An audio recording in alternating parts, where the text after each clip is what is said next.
Hello everyone. आज हम labour law के अंतर्गत एक बहुत ही महत्वपूर्ण एक्ट का अध्ययन करेंगे जिसका नाम है मिनिमम वेज एक्ट 1948 यानी न्यूनतम मजदूरी अधिनियम 1948। तो क्या आप जानते हैं कि भारत में मजदूरों को कम से कम कितनी मजदूरी मिलनी चाहिए और सरकार इसे कैसे तय करती है? आज हम बात करेंगे न्यूनतम मजदूरी अधिनियम 1948 के बारे में, जो हर मजदूर का हक बताता है। तो वीडियो को अंत तक जरूर देखिए। हमारा जो पहला पॉइंट है वो है इसका परिचय इस एक्ट का। तो भारत में आजादी के बाद मजदूरों का शोषण बहुत होता था, उन्हें बहुत कम वेतन दिया जाता था। इसीलिए 1948 में भारत सरकार ने न्यूनतम मजदूरी अधिनियम बनाया। इसका मकसद है मजदूरों को उनके काम का न्यूनतम वेतन सुनिश्चित करना। इसका उद्देश्य था, इस कानून का जो मुख्य उद्देश्य था वो था मजदूरों का शोषण को रोकना, यानी जो मजदूर होते हैं उनको शोषण को रोकना। दूसरा है जीवन यापन के लिए जरूरी वेतन दिलाना, यानी व्यक्ति की जो जीवन के लिए जरूरी वेतन है वो उसको दिलाना। तीसरा है संगठित और असंगठित दोनों क्षेत्रों में बराबरी लाना, यानी जो संगठित क्षेत्र हैं और जो असंगठित हैं दोनों में बराबरी लाना। यानी जहाँ पे जैसे यूनियन है मजदूरों की वहाँ पर, और जहाँ पर यूनियन नहीं है मजदूरों की वहाँ पर दोनों क्षेत्रों में ही बराबरी लाना। देखिए ये जो एक्ट है वो कहाँ पर लागू होता है, तो ये कानून फैक्ट्री, खदान, कृषि, होटल, निर्माण और सरकार द्वारा तय किसी भी रोजगार पर लागू होता है, लेकिन स्वयं नियोजित यानी सेल्फ एम्प्लॉयड उस पर लागू नहीं होता है।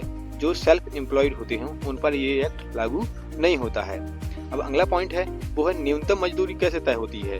तो देखिए सरकार अलग अलग काम और क्षेत्रों के हिसाब से मजदूरी तय करती है। ये मजदूरी तय करने में इन चीजों का ध्यान रखा जाता है, जैसे कि महंगाई दर। उस टाइम पे महंगाई दर क्या है, तो ये भी एक बहुत बड़ा सवाल होता है कि उस टाइम पे महंगाई दर क्या है इस साल, तो उस हिसाब से मजदूरी तय करती है। दूसरा जीवन निर्वाह की लागत, यानी व्यक्ति को एक महीने में जीवन यापन करने के लिए कितना लगभग खर्च लगेगा, तो उस हिसाब से भी मजदूरी तय की जाती है। और काम का प्रकार, अब देखिए कुशल अकुशल यानी स्किल अनस्किल्ड जो लोग होते हैं तो उनके हिसाब से भी उनकी मजदूरी तय की जाती है। यानी जो एक्सपीरियंस वाले लोग होते हैं तो उनको ज़्यादा मजदूरी दी जाती है, जो एक्सपीरियंस वाले नहीं होते हैं तो उन्हें थोड़ी कम मजदूरी दी जाती है। तो इस बात का भी ध्यान रखा जाता है। फिर अगला पॉइंट है वो है उद्योग की क्षमता, यानी पेइंग कैपेसिटी। उद्योग कितना पे कर सकता है, यानी जो उद्योग है, कंपनी है या फैक्ट्री जो भी है, वो कितने रुपए दे सकती है, इस हिसाब से भी तय की जाती है।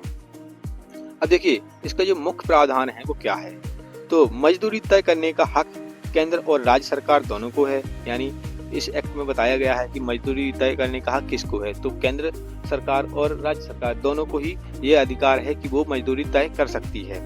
मजदूरी हर 5 साल में संशोधित की जाती है, यानी हर 5 साल में मजदूरी तय की जाती है। तथा तय समय से ज्यादा काम करने पर ओवर टाइम का हक है, यानी अगर कोई मजदूर किसी भी फैक्ट्री में, कंपनी में या कहीं भी कार्यस्थल पर वो तय समय से जो टाइम होता है उस टाइम से ज़्यादा टाइम तक काम करता है, यानी ओवर टाइम तक काम करता है, तो उसको उससे ज़्यादा जो मिनिमम वेज एक दिन का वेतन है उस वेतन से ज़्यादा उसको मजदूरी दी जाएगी। उसको अपने ओवर टाइम पाने का हक होगा, अधिकार होगा। मजदूरी समय पर और पूरी देनी होगी, यानी इस एक्ट में ये भी बताया गया है कि जो मजदूरी है वो तय समय पर दी जाएगी, यानी महीने की जो डेट होगी, जैसे एक महीना हो जाएगा उस व्यक्ति का, तो महीने की डेट पर ही वो उसकी सैलरी दी जाएगी, वह पूरी दी जाएगी। जितनी भी उसकी सैलरी होगी पूरी सैलरी दी जाएगी। अगर कंपनी या फैक्ट्री उल्लंघन करती है तो उस पर जुर्माना व जेल दोनों हो सकती है उसको। अब देखिए इसमें जो दंड का प्रावधान है वो क्या है। अगर कोई मालिक न्यूनतम मजदूरी नहीं देता तो उसे 500 रुपए का जुर्माना या फिर 6 महीने तक की कैद हो सकती है।